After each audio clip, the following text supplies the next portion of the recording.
C'è un livello di uranio che non è normale e alcuni campioni superano le norme dell'OMS. Queste sono piante acquatiche. Che avete trovato nelle piante acquatiche? Abbiamo trovato dell'uranio 238, 235, 234 e 236 in piccole quantità. Ci sono i pesci che nuotano e i pesci normalmente si nutrono di alghe. Noi esseri umani siamo alla fine della scala alimentare. C'è l'acqua, ci sono le alghe, i pesci e dietro a tutto ci siamo noi.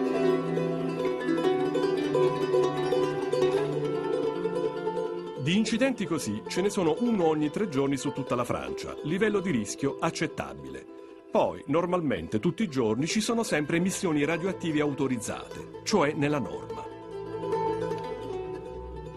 Le emissioni sono negoziate tra l'impresa e l'amministrazione, lo Stato. Più le autorizzazioni sono importanti, più l'impresa ha dei vantaggi economici. Questa è la centrale nucleare con i suoi 4 reattori.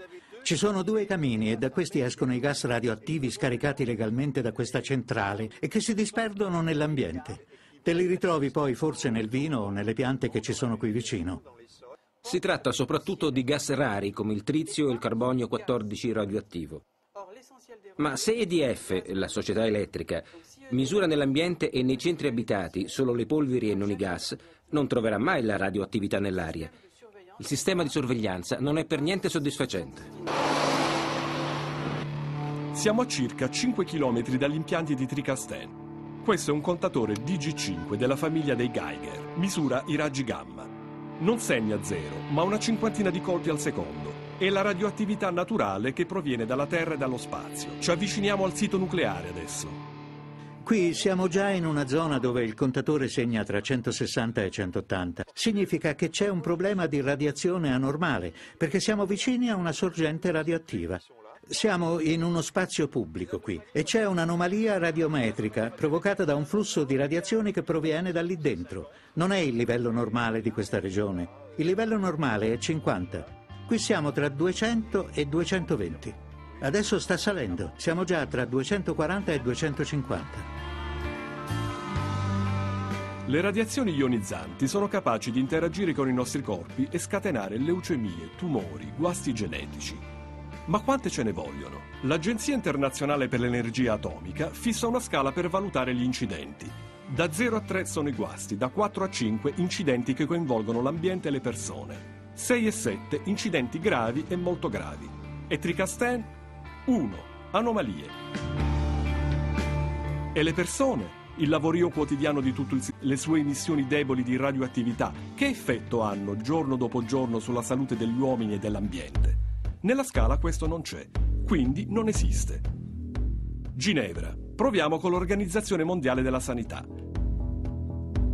Prima di chiedere conto di studi e modelli, facciamo un passo indietro perché esiste un accordo del 1959 tra OMS e Agenzia Internazionale per l'Energia Atomica, la IEA, su come si devono comportare in caso di incidenti e malattie. Articolo 1, paragrafo 3. Programmi e attività. Si parla di un interesse maggiore, prioritario per una delle parti. In questo caso la questione deve essere regolata di comune accordo. Articolo 3, paragrafo 1. Misure restrittive in rapporto a informazioni confidenziali la cui divulgazione potrebbe compromettere il buon andamento dei lavori. Significa che l'OMS, per verificare gli impatti sanitari delle centrali nucleari, nella normalità o in caso di incidenti, deve sempre rendere conto all'Agenzia Atomica. È in questo che noto una certa asimmetria, perché voi giustamente vi occupate di sanità, mentre l'Agenzia Internazionale dell'Energia Atomica si occupa di promuovere le centrali nucleari. Quindi il problema prioritario è quello di ciò che può nascere di dannoso alle centrali nucleari. Quindi sarà sempre prioritaria la IEA rispetto a voi. Assolutamente no. Noi non abbiamo nessuna ingerenza sulle centrali nucleari. A noi ci compete fare la valutazione di quali sono gli impatti sanitari. Vediamo allora come andarono le cose dopo l'incidente nucleare di Chernobyl. Nel 1990 il Ministero della Sanità dell'Unione Sovietica invitò l'OMS sul campo per organizzare un programma di studi e di aiuti. Basilea. Michel Fernet è in pensione adesso. Professore alla facoltà di medicina e collaboratore dell'Organizzazione Mondiale della Sanità, ha delle cose interessanti da raccontare. Professore, chi ha coordinato allora gli studi sugli effetti sanitari dopo l'incidente di Chernobyl? Ciò che avrei desiderato è che l'OMS si fosse incaricata di questi studi. Sfortunatamente non si è fatta carico di studi essenziali come la genetica. I guasti del genoma umano dopo Chernobyl non sono stati fatti. Non sono stati fatti perché non spettava ad essa decidere se bisognava farli o meno. È la IEA che ha preso tutto in mano e ha soppresso dal programma la genetica, soggetto principale per l'OMS, e al suo posto ha messo la salute della bocca, le carie dei bambini. E qual è stato il ruolo dell'OMS? Nessuno. Questo è scritto in un allegato di un congresso dell'OMS del 1995. Il direttore generale dell'epoca informò i 700 partecipanti dell'attività dell'organizzazione. 1990, OMS invitata dal Ministero della Sanità sovietico. 18 mesi dopo, 1991, termine del progetto internazionale Chernobyl a cura della IEA. Non c'è scritto con la collaborazione tra IEA e OMS. Il Ministero invita l'OMS, ma alla fine c'è la IEA.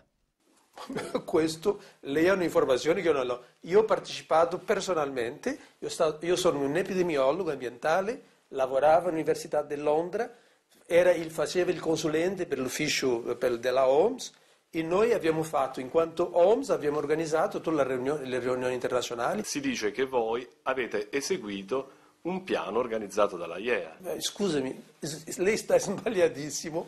Questo lo conosco personalmente. Abbiamo fatto le riunioni scientifiche, non c'era nessuna interferenza. Il direttore generale dell'OMS all'epoca era Hiroshi Nakajima e ci furono 2 congressi sulle conseguenze sanitarie dell'incidente di Chernobyl. 1995 e 2001. Centinaia di scienziati e 2 visioni contrapposte sul disastro.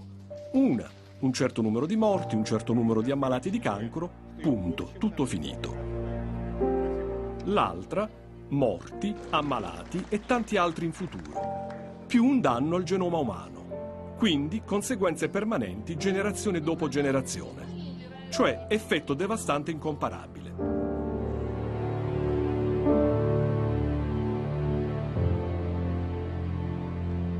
Gli atti del congresso del 95 non sono mai stati pubblicati. E quelli del 2001? No, sono stati censurati. Che cosa c'era da censurare? Sono state dette cose imbarazzanti. I responsabili di questo libro sull'effetto delle dosi deboli di radioattività, fra gli altri Chris Busby con la sua, ha detto delle cose che non si potevano diffondere. I problemi genetici, tutte le leucemie che si sono prodotte intorno alle centrali americane, inglesi e altre, da 20 anni a questa parte. Stessa cosa in Germania, c'è scritto nel libro, e hanno chiesto di mettere agli atti i risultati della ricerca, ma soprattutto hanno chiesto all'OMS di organizzare una riunione specifica con gli specialisti. Nakajima approvò.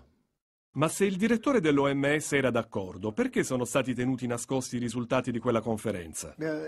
Ma è chiaro, nel momento in cui le direttive della IEA sono quelle di moltiplicare il numero e accelerare l'aumento delle centrali atomiche, se accade un incidente a Chernobyl o a Three Mile Islands o a Sellafield che provoca su tempi lunghi centinaia di migliaia di vittime, questo disturba molto la promozione.